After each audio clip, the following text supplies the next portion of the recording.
This is a new era and I like wrestling. I personally just returned back home, and that's why my room's a mess right now. I do apologize, but I wanted to talk about WrestleMania. I wanted to give my full thoughts about WrestleMania 41. And I don't want to take too long in this video because there's really not going to be editing, so it's not going to be the most entertaining video to watch. But I do think the conversation at the very least could be very interesting that, I mean, if you're watching this video, we can have. Ultimately, when it comes to WrestleMania 41, I think it was a good WrestleMania. I don't think it was bad by any means. I don't think it was mid. I think it was good. I think you could argue great. The thing is, when it comes down to how people feel, how something ends dictates how people feel mostly. That's why WrestleMania 40 arguably had the greatest ending of all time, and everybody came thinking so positively. Whereas WrestleMania 41 ending was very lackluster, very mediocre, and the addition with Travis Scott arguably ruined it. So a lot of people were feeling negatively. And even me, coming after WrestleMania 41, I feel pretty negative about the ending. But I'm able to take a step back and look at the full card of what WrestleMania is and what WrestleMania provided, and I think it was a good WrestleMania. So I'm not gonna go in too depth, but I'm gonna give a quick quick rating for each match. I think that's the best way to encapsulate my thoughts. And if you agree, if you disagree, let's talk about it. So WrestleMania Night 1, it opened with Jey Uso versus Gunther. I do a rating of 1 to 4. 1 being bad, 2 being mid, 3 being good, 4 being fantastic, no complaints. I do have a 0 and the 5, but those are exceptional extreme cases. 0 being generationally bad, 5 being generationally amazing, legendary, all-time classic. For Jey Uso and Gunther, I give it a 3 out of 4. Personally, for me, I think it was a good match. I don't think it was a technical masterpiece, but the goal was to give Jey Uso the World Heavyweight Championship and make it seem like he was good enough to beat Gunther. And I felt like he was. He was able to be physical with Gunther. He was able to do moves he doesn't usually do, and it ended with him putting Gunther to sleep. I understand that Gunther fans are very upset that Gunther got put to sleep. But to be honest, if that's your favorite wrestler, I understand being upset. But Gunther will be fine. And this is a great moment for Jey Uso to finally establish that he is a main event. I thought it was good. Next match, let's talk about, I don't know if I'm going to go in order, but hopefully I can remember the order. New Day versus War Raiders. New Day versus War Raiders is a 1. It wasn't good. Now, I will bring up the crowd in night 1 was god awful. They were terrible. The crowd in night 2 was pretty good overall for an American standards. The crowd in night 1 definitely doesn't help a lot of these matches, and I do think that's something to take into consideration. But War Raiders and New Day could not be saved. The only reason why New Day and War Raiders were on the WrestleMania is because New Day is a big name. And I've come to realize that when it comes to the business of the WWE, they prefer to put big names in places to make the extra profit, to make the extra buzz. And New Day has the name recognition, whether you agree with it or not. But they did not do a good job in building this feud, and nobody cared about it when the match was at WrestleMania. So with that said, it was a bad match for all intents and purposes, considering the build and the storyline wasn't there. The in-ring technician, the in-ring match was good, but the match overall takes into account more than just good moves. 1 out of 4. Next, let's go Jade Cargill and Naomi. I give this a 3. Feud was great. Story was great. Jade Cargill looked like a star. Naomi looks like a star as a heel. It did everything it needed to do. Short and sweet. And Jade Cargill looks like she's a serviceful, arguably good in-ring competitor at the singles level. Next, let's go Jacob Fatu LA Knight. A banger of a match. I won't give it a 4. I might give it a 4. Let me think about it. I think it's a 4. I do think it's based on expectations. I didn't expect this to be in a fantastic match, but it ended up being. Jacob Fatu and LA Knight absolutely stole the show. It was a great match between both of them. LA Knight bringing out the BFT out of nowhere was fantastic. LA Knight, Jacob Fatu's chemistry was very good, and Jacob Fatu looked like a straight savage at the end of the day. Great match for what they both provided. They brought out their bag. Credit to both of them. Next match we'll go up to what else we got. So I talked about the Jade Cargill, Jacob Fatu, New Day. Let's talk about El Grande Americano versus Ray Phoenix. 4 for sure. Unfortunately, it won't be treated like a fantastic match because the crowd was dead silent. And a lot of people are complaining about racism. And honestly, to me, I think these are just empty complaints. Ultimately, I thought it was very entertaining, very funny. El Grande's amazing. And El Grande and Ray Phoenix put on a freaking classic. They put on some amazing moves. I was thoroughly entertained. I had high expectations and they delivered 4 out of 4 for sure. Next, we got Tiffany Stratton versus Charlotte Flair. Charlotte Flair and Tiffany Stratton, for me, I've heard some people actually like the catty and the chaotic nature of it. For me, I didn't. I give it a 2 out of 4. I thought it was mid. I thought it was a mid match personally. The chemistry seemed off to me. There's just something that's not clicking between the two. And yes, the right winner was Tiffany Stratton for sure because everybody hates Charlotte.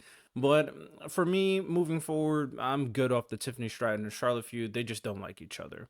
Next, let's go over to, I think we're now at the main event, right? Yeah, Seth Rollins versus Paul Heyman versus CM Punk. Absolute peak perfection, man. This is a 5 out of 4. Generational all-time classic with an all-time classic heel turn, or just turn in general, I guess. I don't know if you could call him babyface or heel, but he turned on Roman and he turned on CM Punk, which was amazing. The in-ring action was amazing. I was, whew, imagine if this was the night 2 main event. Man, they would have stole the show. No shade, no shade. But and the guy that I wanted to win won, so it definitely gets more bonus points for me. But I think this will live on in WrestleMania history as one of the greatest triple threats we've ever seen, one of the greatest night 1 main events we've ever seen. This match absolutely delivered. Excellent storytelling between the three. Great match and great callbacks. Let's go to night 2. Night 2 opener. Hopefully I'm not missing a match in night 1. I don't think I am from the top of my head. But night 2 opener was Bianca, Io, and Rhea. And I expected a banger and I got a freaking banger. Oh my God, that match was freaking amazing. And Io Sky won, which was my winner. So of course I'm gonna be happy. I give it a 4 out of 4. This was a banger. It was fantastic. I don't know if I'll give it a 5 out of 4 because it didn't have that all-time classic storyline, and it didn't have like, it wasn't like, oh, what's an unfair comparison? It wasn't like Shawn Michaels or Undertaker in terms of in-ring, but it was so freaking fantastic. Like 4 out of 4 is nothing to yourself because that's an amazing match. That's an amazing match. They delivered.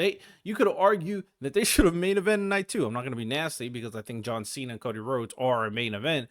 But if you remove the name value, this was the best match of night 2. So absolutely delivered a banger.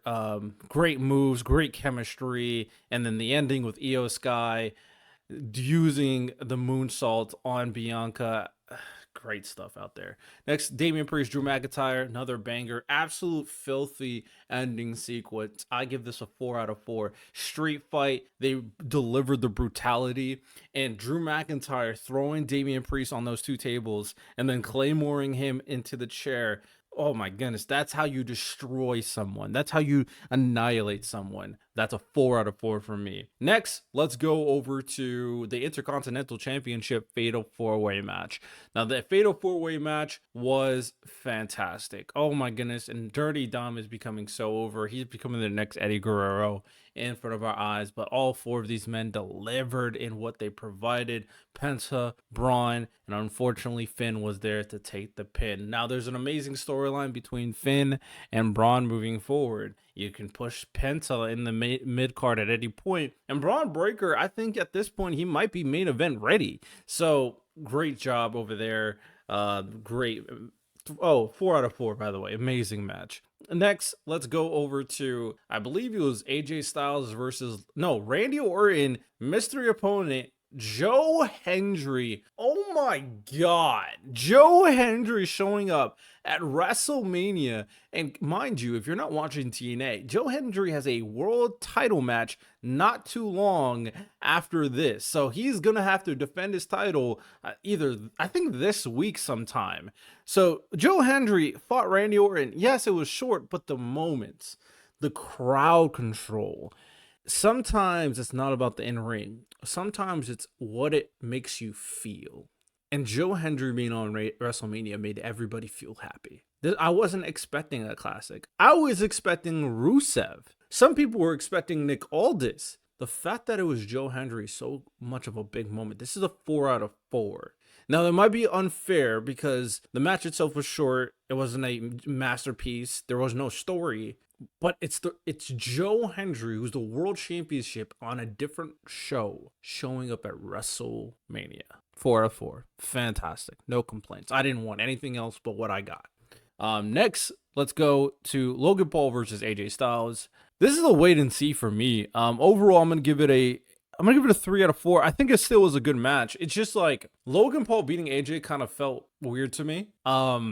People said that AJ didn't need the win. I just don't agree to that. Well, he didn't need the win, but AJ winning would have been amazing, especially since we don't know how long he plans to wrestle. And I still think AJ is like main event caliber, but this losing to Logan, I think, does hurt his stock. My biggest thing here is, will Logan be consistent on TV? Will Logan Paul actually show up? Will Logan Paul actually be someone who you can rely on to be a talent on weekly television? As of right now, I don't know. So I'm going to wait and see whether or not this is a good decision. Beating AJ Styles should be something huge. LA Knight beat AJ Styles and won the United States Championship. So what's the move for Logan Paul? We'll see. We'll see. As long as he's on if he's on TV, then I can see Logan Paul being in the main event and facing Jey Uso. I can. But if he's not on TV, then I think this is a waste of a pin. And I think you're just adhering to Logan because he has a large following. And again, this is WWE focusing on business over the product. So, it is what it is. And then we got the tag team championship match with the return of Becky Lynch. Now, the return of Becky Lynch would have hit harder if you didn't screw over Bayley in the process. It's very weird that Bayley lost her spot out of nowhere. It's very weird. I do think there is something you could do with Becky Lynch and Lyra Valkyria, whether that's a heel turn at some point. I do think they could lose the tag titles on Tuesday on NXT, which I'll be fine with. But it needs to be something big for it to be justified to screw over Bayley. So it's bittersweet, right? Ultimately, the match was fine. I don't think it was particularly good. I think it was like a 2 out of 4. I think it was mid, but the moment, it was just great for Becky. It was just great. With that said, now we got our main event, the big kahuna, Cody Rhodes versus John Cena. It's so weird because being a fan, it's hard because the crowd dictates so much, right? And the crowd booing Cody made this match weird for me, but it was also good for Cena. It's just hard, man, because Cody did everything he did. He was cheered, "We want Cody" last year, and then the next year, because when Cena turns heel and calls you a piece of shit, basically, everybody's cheering him and booing Cody. It just doesn't make sense in the brain. It just doesn't. But I get being happy for Cena because Cena is my GOAT. But I just, personally, I don't like it. And you might be the person I'm talking about. So I don't like you, or I don't like this behavior. When these people were booing Cena in his run, crapping on Cena for so long, and now these are the same people that now are cheering Cena because he turned heel. It's like, so now you're appreciating him, and now you're shitting on someone else who did so much for you in the process? That doesn't make sense to me. But Daniel Bryan said it best. Y'all are fickle. And if I'm not talking about you, don't take offense. With that said, I thought the match was good. I thought the match was fun. I thought the crowd control was great. I did feel for Cody that the fans just turned on him. But it went downhill when Travis Scott showed up. And that's just the God honest truth, because this should have been The Rock. The reason why Cena turned heel would have made more sense if The Rock and Travis Scott was not involved. People would have been drawn in more, but the expectation was set so high that The Rock and Travis Scott was going to be involved, that when Travis Scott only showed up, someone who's not a wrestler, that nobody really wants to be in this feud, the guy that hurt Cody, yeah, it was cool to see Cody get his receipt, but Travis Scott just took so much time away for this main event. Maybe if Travis Scott showed up very quickly, then Cody did what he did, and it was just a short 30-second thing, sure, but that man was walking slowly like he's this important guy. Yeah, he's a big artist, but in the wrestling world, we don't give a fuck. I'm be honest, we just don't. It's kind of similar to Logan. He brings views, but as a wrestling fan, I don't care about Travis, and I don't care about Logan. But Logan made a name for himself as a wrestler, so now people starting to care about Logan. He just doesn't show up. Travis, nobody gives a shit. Nobody. So this was just weird, and it ruined the main event. I'm gonna be completely honest. I'm gonna give this a 2 out of 4. I think it was mid. I don't think it was bad because Everything besides Travis, I thought was good. Good crowd control. Good meat there. John Cena being dirty to win. I think all that was good. But Travis brought it down. Just brought it down. So overall, WrestleMania 41 in totality, my feelings about the entire WrestleMania card is that there were some stinkers, like War Raiders versus New Days was a stinker for sure. There's some mid matches like the women's tag team match, like the Cena Cody main event, unfortunately, which honestly has a lot of weight because it's the main event of night two. But there were some freaking bangers, like the triple threats, the fatal four way. Ultimately, I think this was a good WrestleMania. It's just tough because it's hard to compare to WrestleMania 40, but you have some amazing moments. You have some amazing championship winners. So ultimately, if I had to give this WrestleMania a grade from 1 through 4, I think it's a 3. I think it's good. I think it's good. Don't let the main event, don't let Travis Scott ruin the WrestleMania for you. Jay winning was amazing. Dom winning his first mid-card title in the main event is amazing. Joe Hendry showing up to WWE is amazing. Io Sky beating Bianca and Rhea is amazing. Don't let Travis Scott ruin WrestleMania 41, you know? So with that said, those are my full thoughts on WrestleMania 41. That is my review. Can't promise like daily videos. You know, this is for WrestleMania week. I do appreciate everybody who's been supporting the channel. I'm very interested to see what happens on Raw after Mania, NXT after Mania, and SmackDown after Mania, because SmackDown after Mania has a freaking TLC match because it couldn't make the Mania card. And there's a tag title match on NXT too. Raw after Mania should be interesting. Will Cena take the championship and now be off TV for a while? Very possible. Very curious to see what Seth Rollins has to say. With that said, I still think we're in a great place.